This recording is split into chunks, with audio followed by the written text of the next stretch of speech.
What if I told you that the key to understanding our history isn't actually hidden in a dusty textbook, but in something as simple as a toy box? Today, we're going to dive into how this surprisingly simple, ancient tool is being used to teach some of history's most profound ideas. It's this quiet, amazing revolution in learning, and it's happening in classrooms right now. So let's be real for a second. Think back to your own history lessons. Were they full of life and passion, or was it just a long list of names and dates to memorize for a test? That's the challenge, right? How do we make the past feel present? How do we make these crucial lessons actually stick with a new generation? And here's the core issue that educators are really grappling with. It's been over 7 decades since India's independence, and the essential values of that struggle, the sacrifice, the courage, the massive ideas, they're starting to fade from our collective memory. In our super fast-paced, modern world, it seems like the old ways of teaching just aren't making that vital connection anymore. So, what's the answer?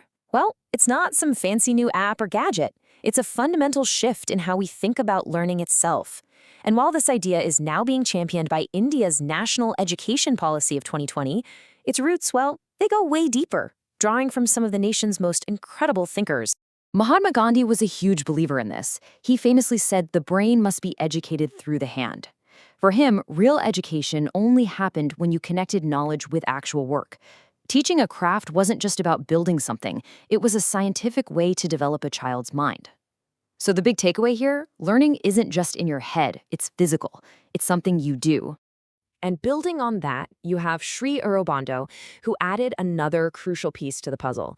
He really emphasized that for learning to truly sink in, it has to happen in a free and creative environment. This means we need to create a space that doesn't just push information at students, but actually nurtures their own unique interests and lets their creativity flourish. And finally, J. Krishnamurti just brings it all home. He argued that the whole point of education isn't to create students who can just spit back facts. No, it's to develop a questioning mind and spirit. It's about sparking curiosity. And all of this, together, sets the stage perfectly for a brand new approach. Which brings us from the why to the what. So, if the goal is hands-on, creative, and curiosity-driven learning, then what's the tool? Well, the answer is something we're all familiar with: toy pedagogy. So, what exactly is toy pedagogy? Well, in a nutshell, it's a teaching method that uses simple toys and games, often handmade from things like cardboard or paper, to turn these big, abstract ideas into something you can literally hold in your hands. It's all about making learning joyful and, most importantly, tangible. And this is where you really see why this works so well.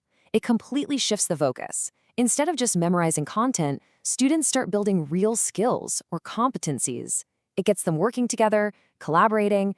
But the real magic, I think, is how it makes these tough, abstract concepts totally concrete. It sharpens their critical thinking, all while making school a genuinely fun place to be. Okay, so we've got the philosophy and the definition down. Now for the really exciting part. How does this actually look in a history class? Let's check out some absolutely brilliant practical examples.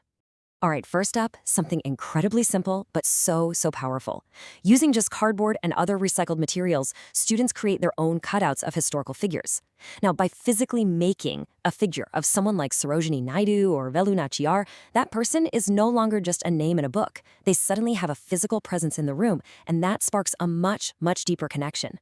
Now, this next one is just genius. Picture playing a game of snakes and ladders, but the ladders that take you up are positive historical moments, like the successful Salt March, and the snakes that slide you down, they're setbacks, like the arrival of the Simon Commission. All of a sudden, you're not just memorizing a timeline, you're feeling the ups and downs, the wins and losses of the entire freedom struggle. And here's another fantastic method, bringing back the ancient art of string puppetry, or Bamalatam. Teachers and students can create their own puppets and put on shows to tell the story of complex periods like the entire Gandhian era. This just completely transforms what could be a really dry lecture into a spellbinding story, making history unforgettable. But of course, the big question is, does all this actually work? Right? Is it more than just fun and games? Well, it turns out there's some pretty solid evidence that the impact is, well, profound. So let's look at the proof. Back in 2018, a study by Children's University And get this, this was before the national policy even officially recommended this approach, set out to measure the real-world impact of using toys in the classroom. And the results they found were truly remarkable. I mean, just look at these findings. Yeah, sure, attendance went up. That's great. But the impact was so much deeper. Students were developing crucial life skills. Their decision-making got better. Their logical thinking and memory got sharper. They became better problem solvers, more ready to face challenges, and they even became more caring and sharing with each other. This shows it's about developing the whole child, not just their test scores. And this brings us right to the ultimate purpose behind toy pedagogy. All of these games, these crafts, and all these amazing outcomes, they're really just vehicles for something much deeper, instilling values that can last a lifetime. And this is where it all just clicks into place. As you can see here, the little cutout of Velu Nachiar isn't just a craft project. It's a lesson in women's courage and confidence.